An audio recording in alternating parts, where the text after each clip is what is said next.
Hello, welcome everyone. So this is, I don't know what it is actually.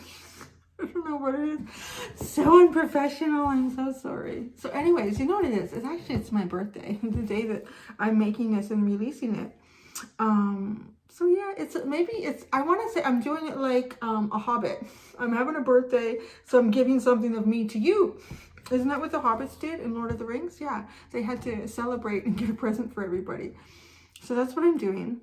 I'm gonna be honest, I might seem kind of odd and awkward because I'm kind of being a little bit pushed by spirit to do something that I'm not comfortable doing. So, and I keep getting these synchronicities telling me to do it. It's like, oh my God, there's gotta be a reason for it. I don't know. So maybe it's gonna inspire somebody, or I don't know. And I don't, because it's sharing actually. So it's to share a part of me from my childhood, and it's a story. I thought about doing this live, but I was like, no, I can't do it live because I might even get emotional in it, because it was a very prominent shift in my life, and how as a child, like an adult, caused that shift for me. So like, it is a good story, but it is emotional for me. So there might be edits. I'm like, oh my God, I'm gonna cry. I'm gonna try not, I'm gonna hold it together. I'm gonna hold it together for this story. I haven't actually shared it with a lot of people. Well, my mom knows the story. My best friend, my Pisces friend, she knows the story. And of course, she's the best one to be around when I tell it, because all that Pisces energy just sucks all that emotion out of me. So, I'm gonna do that. I'm gonna share a story with you. Being pushed to do it. I'll tell you how I'm being pushed to do it. I kind of feel like, get a cup of tea, maybe sit back and relax. If you're in a rush, this may not be the video for you. But if you are interested in hearing a real life true story about how one adult could change how everybody saw somebody and make that person feel like they're so much more than they thought they were. So it's a good story. But I'm going to show you. So my son got me this for my birthday. Isn't that beautiful? So I'm going to open it up. I might even pull cards, like never used, never touched. I love a deck when it's so brand new. I know you'll like read in some places that say you really have to bond with a deck. You have to do this, you have to do that. I feel like it's just dying to talk. It's just like, this is what I was made for. Open me up. Use me. So let's see this first before I get into my story that I feel really awkward about. Maybe I'll talk a bit about the lead up to the story. Oh my God, these are so beautiful. Holy shit. These cards are absolutely incredible. Okay, look at even the inside. I love when they give you all the little details. The beautiful artwork inside. What's at the back? I should have put my glasses on. The voices and energy of our animal kin have always been a part of our human experience across most cultures and time frames. The stories of their relationships with the goddesses and gods entwined the two energies into a divine form. Now it is time for us to reconnect with this powerful partnership, featuring animals and mythos from across the planet. This unique oracle is not only truly beautiful, but will deliver accurate and compassionate insight to the reader. Oh, that came off real easy. Oh, here's the book, the beautiful little book. And here's a snow leopard on the front. Download today. Download your free Rockpool Oracle reading cards. Oh, I don't know if I'd want to do that. I like touching stuff. It's kind of like books. I have one of those. What is it, a Kindle? It's okay. You know what? It's good for cottage time. Or like going away and having a whole bunch of easy reads. But there's something about a book, like holding it in the pages and all that tactile experience. I think cards are the same. Wow, even the images inside are in color. That's really beautiful, isn't it? So look at this. I opened this up. The first card is Gorilla, Peace. Oh my God, look at him looking out over the universe, the world. Oh, such a beautiful deck. Secrets, links. Isn't this a gorgeous, gorgeous deck? Oh, so in love with it. Look at the barn owl. Wisdom. I know. So I'm going to start shuffling. I guess I'll start into my story. So I'll tell you first while I'm so anyways. There was a person in my life when I was very young. It wasn't a family member or anything like that. And that's why I always believe, like, it takes a village to raise a child. And it certainly did for me. Some of you may know from, I mean, I've given little bits of myself away in stories here and there, but I would imagine you'd probably have to watch every zodiac sign and every extended to really get all of the information. So I will give you a short little recap of where this story comes from. And then I will also tell you how I'm being pushed to tell it. I really don't know why, because I don't really feel comfortable telling it, but I know I have to. There's that too. Sort of like having to do a speech in front of a bunch of people. Like, I really don't want to do that, but I really have to. I really feel like it's that. So, I was not born into the most prominent situation, you could say. I had teenage parents, and life was pretty much a struggle. I was, early on, we lived kind of like in the Jane and Finch area, an apartment building. It's not the best part of Toronto, Toronto area. And I think we moved out of there, and we moved a little ways down. I can't remember.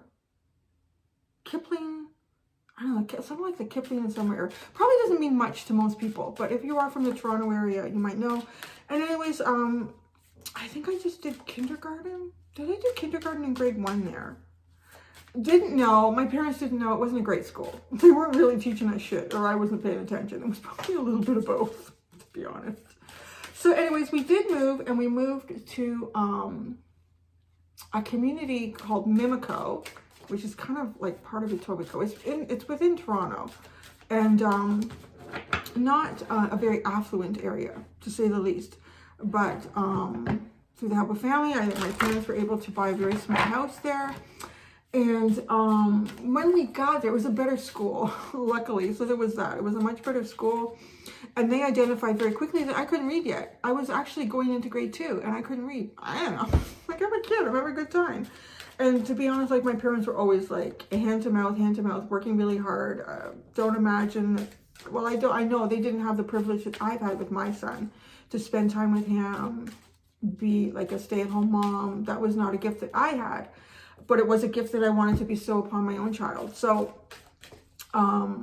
they identified this. So what they decided to do was they were going to put me, I think in the mornings, I went into the grade 1 class to kind of catch up on reading the alphabet, all that stuff. And then in grade 2, I would go back to what was basically my grade 2 homeroom class. Anyways, long story short, I got all caught up the grade 1 curriculum and got behind in grade 2. So they just failed me in grade 2. Well, they held me back. So yeah, you can see, like, it was always like a struggle. Like, it wasn't like things were just there for me. I always had to fight for it and find it. And luckily, there's always been little people along the way that have kind of helped. And I think that's what this story is about. It's really about showing each one of you what a huge difference you can make in someone's life. Take deep breaths and not get emotional about this story. So it's at the school. It was a principal who made this difference in my life at the school, but not until, I don't think it was the principal there when I got there, because I don't remember him at that point. I think it was more like grade 5 or something. So anyways, before I get into the story of how he changed sort of the direction of my life, and doing that in a really, I don't know, as a kid, I thought, I was shocked. I was really shocked what he did. But I still, as an adult, I think, you know, like, it showed really incredible leadership skills. So after the point that I'm going to talk about, this principal came to our school, and we had like no grass. We didn't have any grass. It was like the school, and then on one side of the school was the younger kids' yard. I think it was kindergarten to grade 4. And then on the other side of the school, it was the bigger yard from grade 5 to 8. Neither one of them had grass. Like, it was cement, the whole thing. Even the play structure in the back was cement underneath the play structure. There was actually a kid on the weekend back then who ended up paralyzed, falling off that play structure onto the cement. I didn't know him, but you know, word gets around. So anyways, yeah, so what he did was he really changed things at the school a lot. And one of the things that he had vowed to do was to get funding so we could have some grass. So he did it. And he got us grass. Like, so the big kid yard, I think there was a bit in the small kid yard. Or I know what he did. He got a soft texture. He got wood chips or pea stone or something to put underneath the play structure in the small yard so kids wouldn't die. And then in the big yard, he got his grass, like more than half of it turned into grass. We had a huge field. He got a soccer post. We had like little baseball diamond, those enclosure nets where the batter goes. We had those already. So we got all this grass. He did a lot of other things too that was really great. He just created a really inclusive atmosphere, actually, to be honest, which I think was a big thing back then. This would have been in the late 1970s, very early 1980s. And so one of the things that he wanted to do to commemorate the fact that we finally got grass was a time capsule. So we did a time capsule, and because he had the equipment was there, they dug a deep hole, and it was like a big garbage can, and we put all this stuff in. And yeah, put the time capsule in. And why did we say we're gonna bring it up in the year 2000 or something like that? I can't remember. It never happened. It never happened. It never came up. And I think it was, it's hard with the years for me. There was a point where all of a sudden I became anxious about this time capsule. Like, I want to say it was about 5 or 6 years ago. I became really anxious about this time capsule for some reason. And now I know why. I think it was him. I think it was him. And I just like, why did this not come up? So I went on to this, I made this journey for myself. Facebook was not real early, but it was still, yeah, it wasn't like it is now. But it gave an advantage to a situation that didn't have that advantage in the past, like to get people together and find them. So I think I created like a page, I think it's still out there, for this school. And the time capsule, like what happened to it? So long story short, it took a few months to get the ball rolling, but eventually, like, all the kids that were at that school at that time, and I was, I think, grade 5 or 4 or 5, I don't know, around the time when they did the time capsule. So I was sort of in the middle age there, right? Like, kids a little older, some are younger, and now we're all adults and trying to figure out what happened with this. So there was a couple people that had, I should mention his name. I think it might be in the, so Mr. Hulley was his name. And so I was like, whatever happened at the time capsule? Mr. Hulley was great. Like, he always got everything done. Everything he ever promised. So that was the thing. Everything he ever promised, he did. And I think that's one of the reasons the kids really respected him. So it was really weird that this never happened, that this time capsule never came up again. So we kind of determined from talking with other, there was a girl, I think she was in grade 7 or 8 at the time of the capsule. So she was a little older, remembered things better than I would. And she had contacted Mr. Hulley years ago, and he was no longer a principal. I think he had some sort of position in the board. I think it was something like that. And she found him, and he had been trying to get the funding for this to be dug up, and no one would provide it. I don't know if it was the time period. It was like, no, we're not going to put money. We're not going to spend money, because you needed like a big backhoe. It was actually in pretty deep. It was down when we dug it up. We eventually we dug it up. It was, gosh, it must have been 6, 7, 8 feet down there. It was down pretty deep. Maybe in foresight, he probably thought, I probably shouldn't have dug it down that deep, but he couldn't get the money. Like, even at the board level, he couldn't do it. So this is the magic of the story. There's so many magical points in this story. He couldn't do it alive. And that was the sad thing that we didn't realize yet until we were getting close to getting this really happening. We had found out that he had passed away the year before. And I honest to God believe that he wanted this promise to be kept. And he was nagging me. And I've talked about it before. Like, I've had people come to me in dreams and show me things and that have passed away. One specifically was a boss that I had and showed me a leak in his house.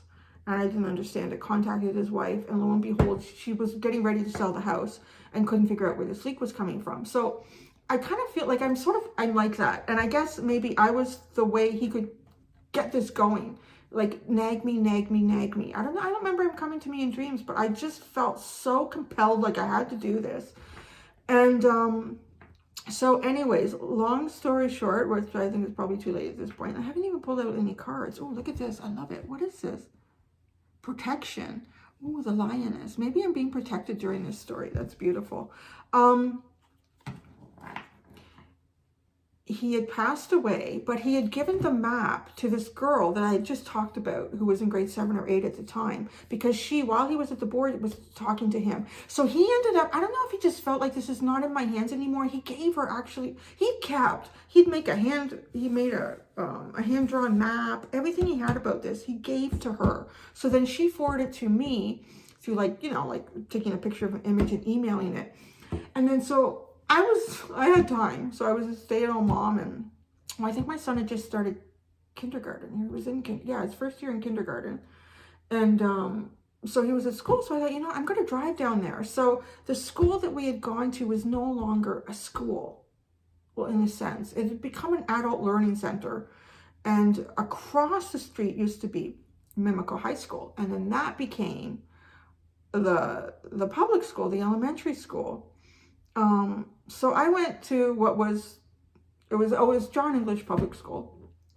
I went there, and yes, it was an adult learning center. God, walking those hallways was so sad. It was so, like, the hollowness of that building. It was a pretty cool building. Like, they had a huge home ec center, like with a massive kitchen. They had tables with sewing machines. They had a wood shop. They had a metal shop. They had an art, like, it was incredible. Like, the stuff that this building had. We had a huge orchestra room upstairs.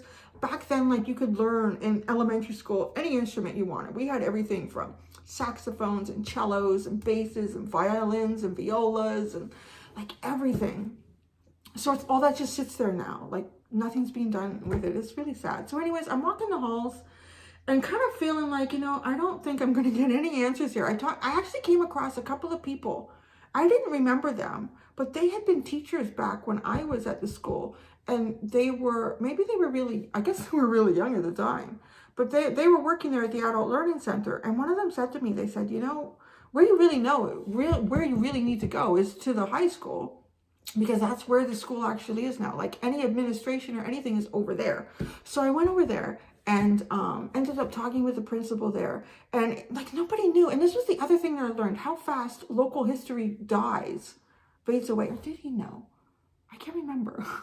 It seemed like everyone I talked to had no idea that this school they were in right now was not always there, that it was actually the one across the street. I'm like, that's the history. I think it was built in the 1950s. And I said, no, this was a high school. I think he realized, yeah, he did. The principal realized that. But he said, oh, yeah, the time capsule, it's like under my window. I said, no. There's a time capsule over there from the 1980s. And of course, he didn't know this. And he was really intrigued by it. I told him the whole story, like, we were supposed to dig it up in the year 2000. It never happened. So I kind of got on this, and I was communicating with him back and forth quite a bit. And then I got busy because we were going to move. We were moving to another town, like a little bit further north, which is sort of where I am now. And I just couldn't deal with it anymore. And there was another girl, Cheryl, who I'd been talking with too, who was a little bit older than me. So I said, okay, you handle it now. Like, I've done everything that I can. I've talked to everybody. I feel like the ball is rolling. So she was really helpful too. So she took it over when I couldn't anymore. Sort of the last little part. So this is where the magic really came in with this. And you can see I'm going on and on about this because I don't want to get to the story that I'm being pushed to tell. So anyways, all of a sudden, oh yeah, I got a phone call. Was it a phone call or an email from the principal, like, at the school, that school now then. And he said to me, and it was like, next week, we can dig it up next week on this day at this time. Can you get as many people as possible? I thought, next week, like, we've been waiting 30 or 33 years to do this, like, next week. So what had happened was, the old playground structures that were still there from the 1950s, I guess it had come time that we really need to get that out of there. Like, it's not the code, it's not safe. So they were bringing equipment in to move it. And he told me, we're going to sneak the equipment over to the other end and we'll dig it up. We'll dig it because they needed a big backhoe to do it. So still, nobody provided the money for this to specifically be done. But because the money was being provided at that building, at that location for something else, like, let's take advantage of this because it's probably never going to happen again. And I swear to God, Mr. Hulley was working magic in the ethereal to get this done. So now this is what's really synchronistic and amazing about the date that we dug this up. So the date that ended up happening as it did, that this time capsule got dug up, perchance that equipment was going to be there on that day. Let's take advantage of it and get it done because it'll never happen again. It's either 30 or 33 years had gone by. It was to the day, let's say 30 years from when we buried it with Mr. Hulley. To the day, it was 30 years that it came up. And this is what was also very sad, but in some ways, I think a really huge point of closure for him and his family, his wife and his daughter. It was a year to the day that he had passed away that we dug up that time capsule. And his wife and his daughter had said that they were anxious about that day coming around because it was going to be a sad day for them, obviously. And for it to be spent like that, surrounded by so many, like now adults who'd been touched by him and influenced by him in such positive ways. And that for them to share that moment, that time of sorrow for them, the year to the day that they lost him, but doing that, like actually participating in the final completion. It was like the last promise he'd made to all of us. And it was done. Like, isn't that amazing? It's just such an incredible story. Look back at it. And like, when you're in it, you don't really see all these synchronicities and realize like, holy crap. Well, and I think to myself, from the time that I got, it was almost a year it took me to get this whole thing happening. And it would have been very close to shortly after he'd passed away, but none of us knew that yet. So I feel like, so I have to tell you all this because I know that he kind of works through the spirit realm. And one of the things that he used to do, at Halloween, he used to turn his office and the whole secretary area into a haunted house. I don't know how many hours it took him. He brought on all these leaves, he covered his floor. Oh my God, looking back, he had a big cauldron. Who has a big cauldron? He had a big cauldron and he filled it with dry ice, and he had a big popcorn machine too. And he would dress up like a warlock, and then he would get the secretaries. I don't think he would force them. I think everyone just had fun with him. It was a lot of fun. And they would dress up like witches. So on Halloween day, each class would take turns going to Mr. Hulley's office. And he was the principal. It was like this warlock. And he had the dry ice and everything. And I think we all got like a little bag of popcorn as we left. So it was funny. But so I think, you know what? I think he was a bit of a warlock. I'm not so sure. So he produced an awful lot of magic in the time that he could. And then when he passed away, he kept that promise. He really did. We brought that capsule up. We couldn't share it with him, but we shared it with his wife and his daughter. And then, so where am I going with this? I know this all. Okay. So this is why I'm being so compelled to tell this story. He's been like, almost like tapping me in the brain, like to tell the story. And I've really been hesitant to do it because I don't want to. It's really sharing. I feel very, very vulnerable in the story because so that's part of it. But I guess it's an important message. So I had a dream last night, the night before my birthday. I had a dream that I was at this school, but it wasn't like a school. It was almost like a stable. And there were all these horses and they were kind of magical. And what was really cool about the horses was you didn't decide if you wanted to go horseback riding and ride a horse that day. The horse came to you and gave you permission and said, I want to go for a ride with you. And I thought, that's beautiful. Really a beautiful. And he was there. Mr. Hulley was there. And I don't know how I knew it. I just knew that he wanted to go riding. I'm kind of like riding off into the sunset. But I have to tell the story. And it was almost like this feeling of I'm waiting until he tells. So you can't. I don't know if he can't do something or can't go somewhere till I tell the story. So now it's really it's almost like he knew my weak spot. If you knew that I was waiting for you to do this, you would do it. So anyways, so this is how I felt like he's kind of communicated to me through spirit. And I guess we always sort of had a bit of a connection, or at least I like to think so. I think every kid that went to the school likes to think that they did have a connection with him. And actually the beautiful thing was there was people that showed up to dig up that time capsule that didn't go to our school, but they knew Mr. Hulley, and he'd had a really positive influence on them at other schools and throughout his life. So that was really kind of cool. So anyways, so this takes us to me and my story how he kind of changed my life. So, yeah, I wasn't a bad kid. I had a lot of energy and a wild imagination, if you could imagine. And I seemed to spend an awful lot of time on the bench. All this. And it got to the point where, like, teachers would walk by and they would see me and they go, oh, you're at the office again, huh, Cindy? What did you do this time? And you know what? Yeah, it did. After a while, I think I have to actually say that I think it was expected that I would get into trouble.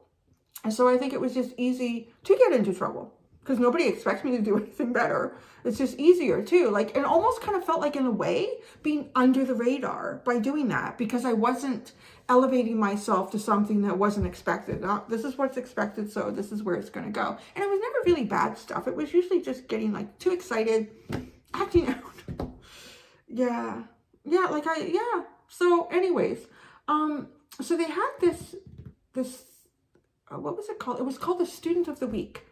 So he brought in all these different things too when he came to the school. He brought in the Student of the Week, and it was an opportunity because once a week, I think, at the end of the week, we had a big meeting in the gymnasium with all the classes and the teachers. And I don't know, it was just sort of like a team building thing, I guess. Most of the time I didn't pay attention because it didn't feel like it had anything to do with me, because I knew Mr. Hulley well. I was always down at the office. And so then they had a Student of the Week, and what it was each teacher would send to him someone that they wanted to nominate, like a student that they wanted to call out as the Student of the Week because they do great things.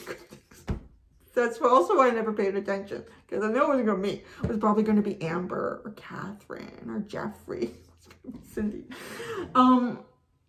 So before the meeting, I don't know if it was like a Tuesday or a Wednesday or something. It was kind of in the middle of the week. So he caught me in the hallway and he said, hey, Cindy, how's it going? He knew that I like to draw a lot, and he was always curious about my drawings. Have you been drawing? And I go, yeah, I've been drawing. And I said, oh, good. And then he started talking to me about the Student of the Week. And I thought, where's this going? What is it like? So I was curious if you've ever been the Student of the Week. I think I laughed out loud. Like, what are you talking about? Come on, you know the relationship we have. It's not like that. And this is my adult mind, like I said, but I'm sure that's what I was thinking. Like, this guy is off his rocker. No, I think I just said, like, no, He said, oh, that's interesting. And then he asked me a couple other things, but, he always focused on, like, what I was good at, like, what my positive attributes were. So I always kind of felt good with the conversation, because he was never that kind of principal, like, okay, so have you done that again? Or, because there were some of those. Oh, no, I know you're in the hallway. You know you're not supposed to be here. It wasn't like, anyways. So we're at the assembly, and as usual, I'm not really paying attention. Probably like shooting a coin back and forth with a friend or something. And so Mr. Hulley's up there, he's talking, and he says, so this is the time for the Student of the Week. And he says, typically, it would be a time for one of the teachers to come up and share with us. I guess he would go through everything and he would decide which one would become the Student of the Week after all the submissions that the teachers put in. So he said, I'm going to do something different this week. So because it was the end of the week, if you were the Student of the Week, it was for the following week, for the week coming up. So you had that for the full week. That's how I remember it. And he said, I'm going to choose the Student of the Week. And I've never done this before, but I think I would like to choose the Student of the Week. And I think I was sort of listening, but not really, because it was usually someone I knew, but not me. I was going to go up there, but it was me. And that's what was really shocking. So he had picked me as a Student of the Week. So yeah, I'm holding it together, So, but before he said it was me, what he said was why he wanted to pick this person. So all of the really good things that he saw, like in me, that, most of the other people weren't noticing. And he said, I think that this student is absolutely amazing and is, destined for really good things. I know that she's going to do really good things. And then he said my name. I think, like, if I recall, I think there was a friend, Cindy, what? Mr. Hulley just said your name. I thought, oh. No, you're the Student of the Week. I think my heart was racing. I thought, what? Me? What the hell? He is smoking crack. Like, this guy. But so then I went up there because there was like a little certificate and everything. And then they had the student of the week board. And on the student of the week board, like people would write down like positive things about you or why they liked you, or like, it was like, me gonna give the student of the week. So but you think, well, how does that change the course of your life? It changed the course of my life because I was sort of looked at as a troublemaker. Doesn't do good in school, always in trouble, always misbehaving, never paying attention. And like I said, like if I was sitting on the bench, honest to God, at least one teacher would walk by and go, oh, there you are again. And I know, like, I was like, yeah, I know you're always just going to be disappointed in me. But he was never disappointed in me. And he stood up in front of like everybody and pretty much proclaimed, there's nothing wrong with this person. She's actually amazing. And it actually made me look at myself differently. There's two ways that he changed everything. He made me look at myself differently, like on a very public forum, on a very public platform experience. And he made all of the other teachers and students look at me differently. And they treated me differently. And that changed everything. I really held it together. I'm so proud of myself. Together in that story. But so to me, the moral of this story, and I try as often as I can. I'm not as good as he is. He was amazing. He really was an angel. Is when you see an opportunity to change something for someone, or to allow them to see like how good they are at something, when you feel like maybe the rest of the world is not seeing that, or the rest of the world is kind of like put labels or programming them to feel pushed down or small, is like to elevate someone. And if you can do it in front of peers or other people, like, no, this person's great. Look at the really positive attributes of this person. You can change someone's life. And I think it's really, if you can do that early on, it's really important. Some of you have know that I've been binge watching The Crown, and I'm not big on that. I don't believe in like monarchy and patriarchal systems or monarchy systems, patriarchal, and caste, all that. I think it really, when you have systems like that, you miss out on the potential for people that may not necessarily have been born with a silver spoon in their mouth, but they have a lot of things that they could add to the society. So I'm not big on that. But one of the things that I thought was really profound, and it brings me around to this story that was, quote, what was a line in the movie, in the series anyways, where Queen Elizabeth was sort of discussing with Prince Philip about the school that he wanted to send Prince Charles to. And it was a school that Prince Philip went to.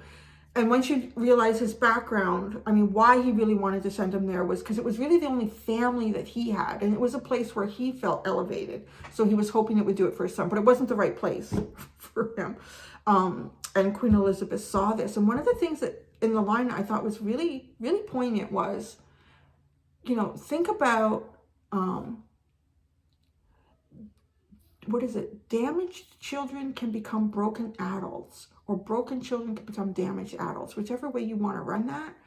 I thought that's really true. It is really true. And then it can take such a long time to help adults after, or like to see their value, you know, if we can do it early on. So yeah, oh God, I hope you leave me alone now, okay? Like it. Go off under you. Go ride your horse, Mr. Hulley, or whatever it is you want to do in the ethereal. I finally shared this story. So yeah, that's my story. And it really did change. My marks got better in school. I didn't show. And you know what too? Because I didn't want to disappoint him. I mean, I really didn't want to anyways, because he seemed so cool. But after that, I thought there was no way to disappoint Mr. Hulley. I'm not going to show up at the office for the wrong reason. And I don't know that I ever really did again. But it made it easier too when other people didn't assume that I was the cause of the problem, or didn't assume that if someone was crying over there was something that I did, or, you know, I was like, no. Yeah, right? Like, it's so important to not put people into boxes. And if somebody's being put into a box, to see if you can take them out of that. There's my gift to you. And it was not an easy gift. It wasn't easy to share that. So I shared it with you. I was thinking of making it a premiere so you could all chat in this. Should I do that? I don't know. I don't know what to do. Maybe I will. Maybe I'll share that. So that's my story about Mr. Wayne Hulley. It just feels weird to call him like that because it's always Mr. Hulley. So yeah, he was pretty good. He was a pretty good principal. And it's funny, like I don't remember the names of the ones that weren't good. Do you really remember the names of the people that didn't influence you in positive ways though? Right? Really don't. I don't anyways. Forget about them. So yeah, that's the story that he has been. Actually, I gotta say, almost since the time I started this channel, it's been like tapping me. Share the story, share the story. So I shared the story. And I hope it had some really beneficial value. I hope it has value for someone. I would imagine it does. The story has value. Having, like, looking back at it as an adult, it's really, yeah. Like, I look at that as a point where I would like to think that at some point I would have pulled it together. And done better. But I think he sort of expedited that. He kind of helped that happen. And you know what? And I mean, he also demonstrated to me how important it is to do that when you can. Like, what a difference it makes. So yeah, he was definitely an earth angel. And then he still worked through me. He used me to help me keep his promise. Yeah. So after that, I want to pull out some cards for you from this beautiful Divine Animals Oracle. This is just for all of you, anyone who who's touched by the story, who resonates with it, who gets something from it, who's experienced something similar in their life even, whether you were the recipient or the giver in that case. Oh, this is such a beautiful deck. Ooh. I really should have my glasses on. Wow, look at this. I was told to look at the split. I have 6 and 9 here. And then I have release Jaguar. I feel like I had to release that. And then on here, oh boy, it's going to be hard for me to say this word with the things in my mouth. Reciprocity. Hello, sorry for that interruption. I ran out of space, actually, but I'm really glad that I ran out of space at the moment when you got to see what the cards were. So we're talking about the release, the Jaguar, and then the honeybee, reciprocity. So I kind of feel, I can't remember what point I left off at with you, and I hope I'm not repeating myself, but I feel there's 2 things I kind of feel like with these being here on the split like that is a release. It is a release for me to let because it's been bugging me. I don't know why I had to tell that story, but it's been bugging me so much. And in a way, it kind of feels like a completion of my story with Mr. Hulley. That was almost like the last thing that I had to do for some reason. And I don't even know why. So maybe leave me something in the comments about what that means to you, that story, or how it's touched you or inspired you. And then the reciprocity too, I feel like it is like an equal give and take. And part of me feels like it feels weird, like it kind of releases him even from one final thing that needed to be said. Yeah. Such a weird feeling actually about that and these 2 cards. It's a release for him, a release for me, because now I've said it. It's done finally. And yeah, and it's kind of reciprocated energy. Okay, let's see. Let's see about pulling any cards out specifically for you guys. Don't tell me the spirit doesn't work in mysterious ways, man. And we're all spirit. I laughed. Did I say that in the story? That it was like Mr. Hulley had more power when he was dead than alive. School board. Getting something done. Oh my gosh. What do we have here? God, the artwork in these is so beautiful. You know, I'm going to use these a lot, guys. Oh my gosh. Transformation, sea otter, and then responsibility, meerkat. Oh, isn't that interesting? Because I think of sea otters as being like really playful and everything they do is a lot of fun. Oh, so you know what? And responsibility though, like if this is like being a team leader. I talked about that too because he was a lot of fun. I don't know if it was a lot of fun to the teachers. None of us could have cared couldn't have cared less. He made like, yeah, I think everyone respected him for sure. But yeah, definitely he like, it's fun. I think of otters are fun. They always have fun. And the other decks that I have too, like in this animal spirit deck, and this one, the otter, and it is the happiest little guy in the deck. So it's about having being happy and having fun in your community.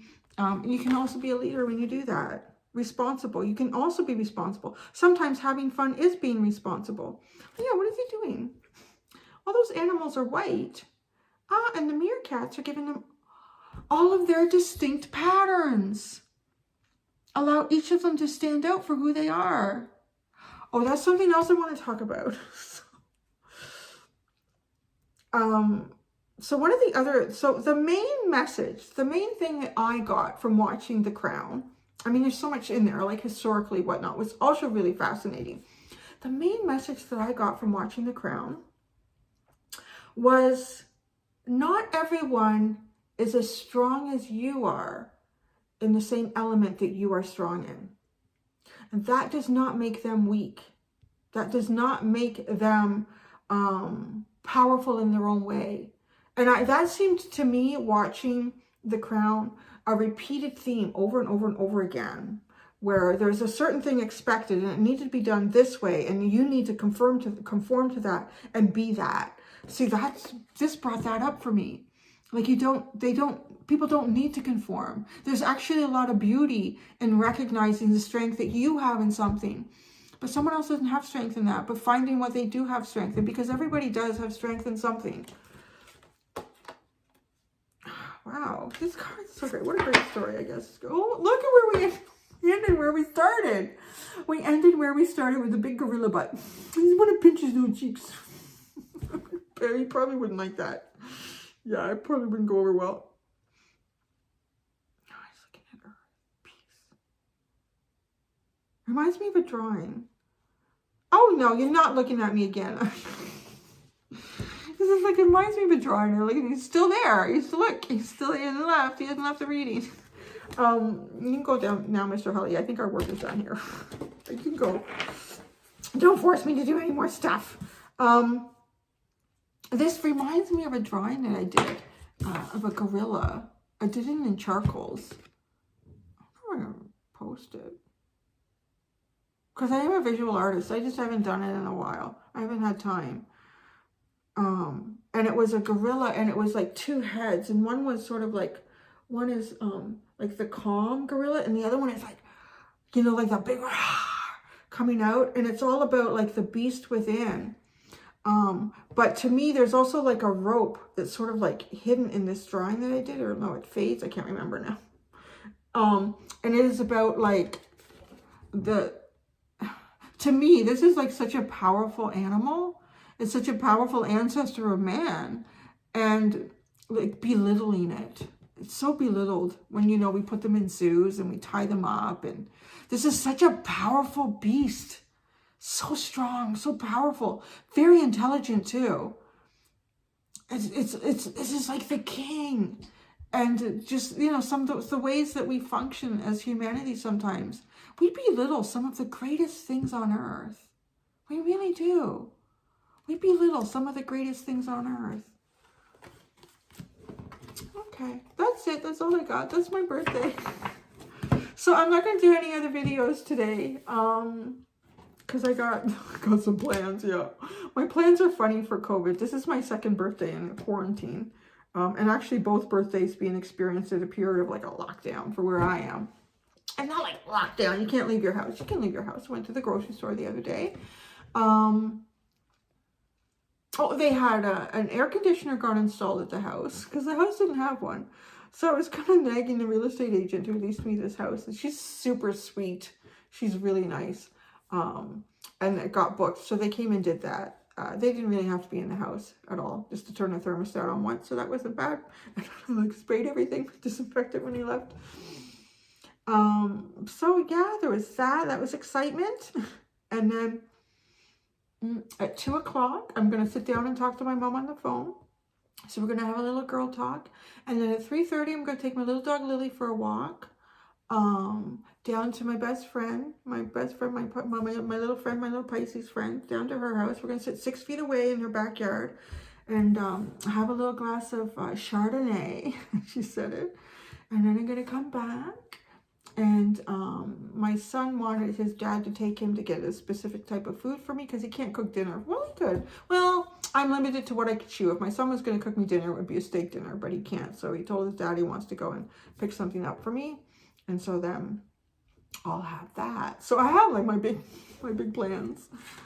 Yeah, and you know what? I have to say, it's one of the happier birthdays I've had in a while. It's so weird. Like, it's in the middle of a pandemic, but yeah, it's good. It's all good.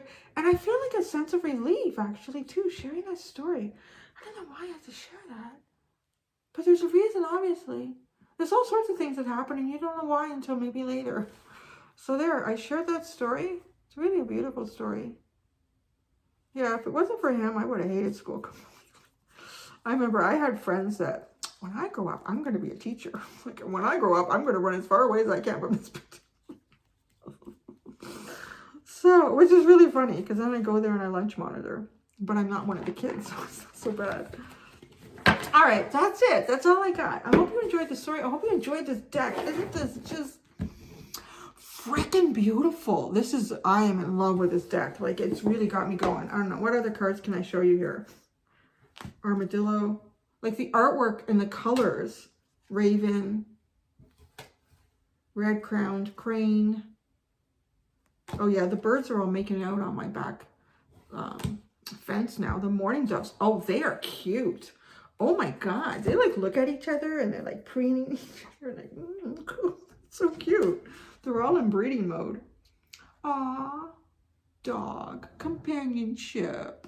I'm so glad they put dog in there because I thought these were just wild animals. Oh, I always talk about the beaver being associated with work. And look, there we are.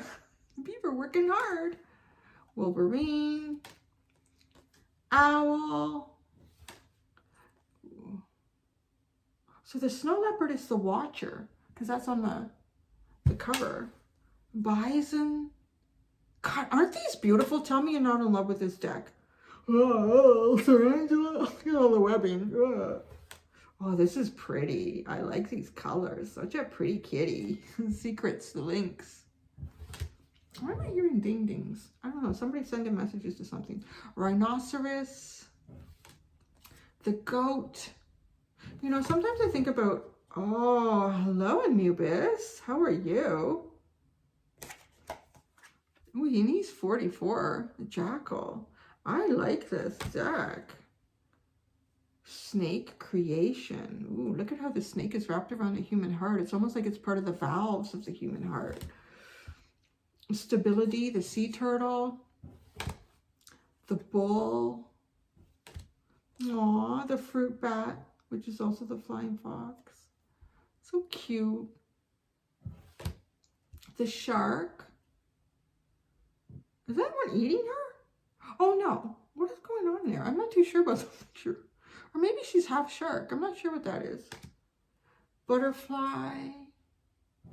Yeah, I've been watching the whole thing on Netflix too with David Attenborough. The World. You know what I like about him? He'll talk about like sad stuff that's going on with our world. But then he always gives a little glimmer of hope. Although there was one that wasn't. It was really sad.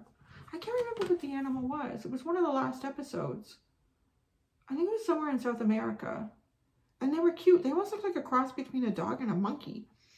And it was really cute because it was one he really wanted. He wanted the little female one up this big tree. And he was standing at the bottom waiting. There was another male up there with her. And he was just waiting. Waiting and waiting and waiting. They stayed up there all night. It's like, no. Still going at it. I don't know if I'm going to get a turn. It was really kind of cute. And he narrated it. And he said, he's being very patient and waiting and waiting and waiting. And then at the end, like they started zooming out so you could see the topography of everything. And he said at the time that this was filmed, this habitat was still in existence. From the time of its filming to releasing it, edited movie, it is now gone. And they showed it from space or whatever satellite. It was gone. It was gone. And it's, yeah, oh God, this world is, like, there's so much dolphins. I'm getting all melancholy. The hare, the wolf, the swan. So I feel like I gotta show you all of them now. The seahorse. Oh, I like her. Yeah, is she ever? The deer, power.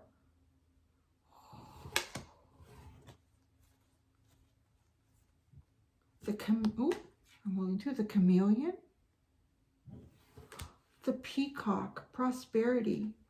I love that it's an older woman's face because it doesn't matter how old you are. You always look magnificent if you believe it. Well, you do. Actually, if you feel it, you are. It doesn't matter. She's beautiful. There's so much to be told in her story, in her face. The polar bear. The peregrine falcon. Fastest animal in the world. Did you know that? I think they do like 200 miles an hour or something when they're diving. It's crazy. The hyena. Well, that one's weird. This is like, oh, fear. I'm thinking, look at this. It's like desert and death into cornucopia and life. Wow. Gosh, that's a cool card. That's like a death card in the tarot. Sacred Ibis. The horse. Freedom. Running through the portal. The elephant. Leadership. Oh, isn't that cool? It's kind of like Ganesh. Protection. The lioness. Very, very Egyptian again. Will. The tiger. And what is the final one? We got a whole bunch of pussycats at the end here. We got intuition. The cat. Well, I'm glad they had that because they had the dog. There you go. Yeah, actually, I have a whole bunch of space on my phone now. You know, it's a YouTube app on my phone. It took up like half the space on my phone, more than that. I don't need to watch YouTube on my phone. I'm gonna watch it on something else. But don't you do that. You watch me anywhere you can. No. Okay. I'm all done now. Yeah, thank you guys. I look forward to using this deck in the readings for sure. It's really exciting to have it. Hope you all have a wonderful day. Oh, actually, yeah, because I'm saying we're almost coming out of Aries season. Mr. Hulley was also in Aries. I found that out after everything, and I'd gone and found his obituary page online. He was actually born on the same day as my mom. Well, not the same year, but the same day. I thought, well, that's kind of cool. Like all these little synchronicities that happened. Anyway, so that's that. That's my story that I was pushed to tell. I told that I feel like it's a big release for some reason. I hope he can go and ride that magic horse over the rainbow wherever he wants to go. And you too. Well, don't go over the rainbow yet. Find your rainbows. And that's it. Thank you so much, everyone. Until next time, do be gentle with yourselves. Bye.